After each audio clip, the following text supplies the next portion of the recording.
नमस्कार साथियों, smart scholar YouTube channel में आपका स्वागत है। आज की क्लास में हम लोग पश्चिमी विचारक जॉन लॉक के जीवन परिचय को पढ़ेंगे, अर्थात उसकी लाइफ बायोग्राफी क्या है उसको समझेंगे। तो जॉन लॉक का जो जन्म होता है वह 29 अगस्त 1632 को इंग्लैंड के सामरसेट के रिंगटन नामक शहर में एक ब्यूरिटियन संप्रदाय के मध्यम वर्गीय परिवार में होता है। लॉक की जो प्रारंभिक शिक्षा है उसे घर पर ही प्रदान की जाती है तथा उच्च शिक्षा के लिए उसे 20 वर्ष की आयु में ऑक्सफोर्ड विश्वविद्यालय भेज दिया जाता है, जहां से वह 1656 में बीए तथा 1658 में एमए की उपाधि प्राप्त करता है तथा ऑक्सफोर्ड विश्वविद्यालय में वह यूनानी भाषा, काव्य शास्त्र और दर्शन शास्त्र के प्रोफेसर के पद पर अध्यापन कार्य करता है। 1660 में उसकी मुलाकात ऑक्सफोर्ड के प्रसिद्ध चिकित्सक डेविस टॉमस से होती है और उनसे वह चिकित्सा शास्त्र का अध्ययन प्राप्त करता है और शीघ्र ही वह एक कुशल डॉक्टर भी बन जाता है। और 1666 में उसकी मुलाकात विंग्स दल, जो कि संसद लोकतंत्र व जन अधिकारों के लिए एक संगठन था, के संस्थापक लॉर्ड एस्ले से होती है, जो बाद में अर्ल ऑफ सेप्टबरी से के नाम से जाने गए, के निजी डॉक्टर एवं निजी सचिव के रूप में कार्य आरंभ कर देते हैं। 1683 ईस्वी व 1685 ईस्वी में उनका नाम दो षड्यंत्रों में आता है।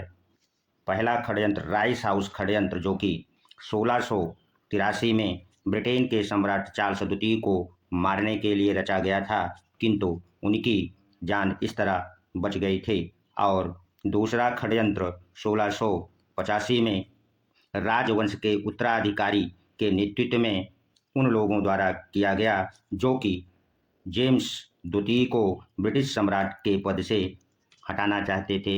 इन दोनों षड्यंत्रों में लॉक का नाम समर्थक के रूप में आता है और यही कारण है कि चूंकि उन्होंने इन दोनों षड्यंत्रों के समर्थक के रूप में जाने गए, इसीलिए जॉन लॉक को क्रांति का जनक एवं अशांति का दूत भी कहा जाता है।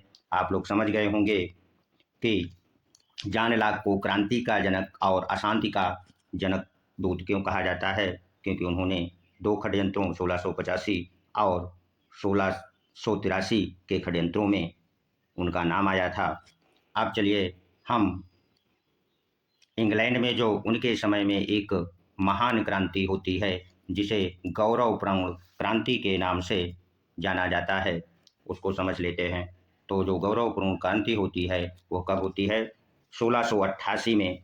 यह क्रांति दो पक्षों के मध्य हुई थी। पहला पक्ष था विंग्स पक्ष था, जो संसद लोकतंत्र व जन अधिकारों का समर्थक था, और दूसरा पक्ष टोरीज था, जो कि राजतंत्र का समर्थक था।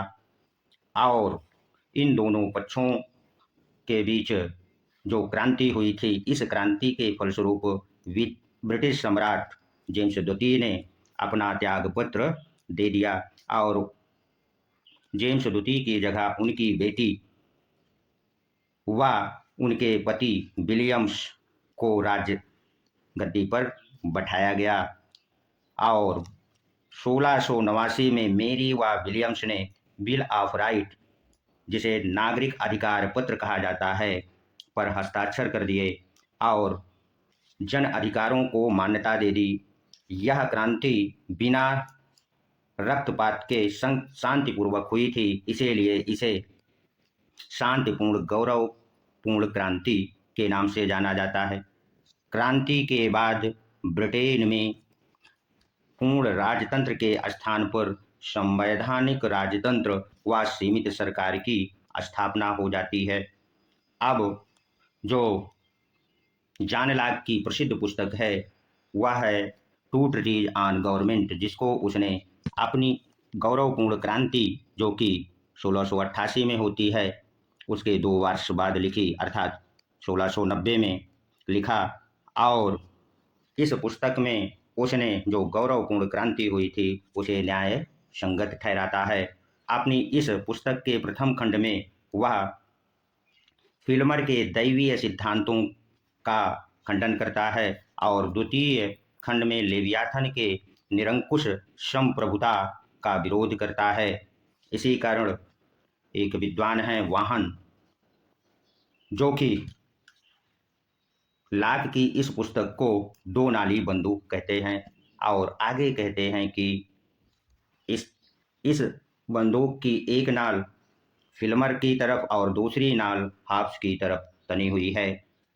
यह वीडियो छोटा था किंतु आपको रुचिकर अवश्य लगा होगा और अक्सर यहाँ से सवाल बनते हैं। अगले वीडियो में हम मानव स्वभाव पर चर्चा करेंगे। तब तक के लिए धन्यवाद। यदि ये वीडियो अच्छा लगा है इसे लाइक अवश्य कर दीजिए।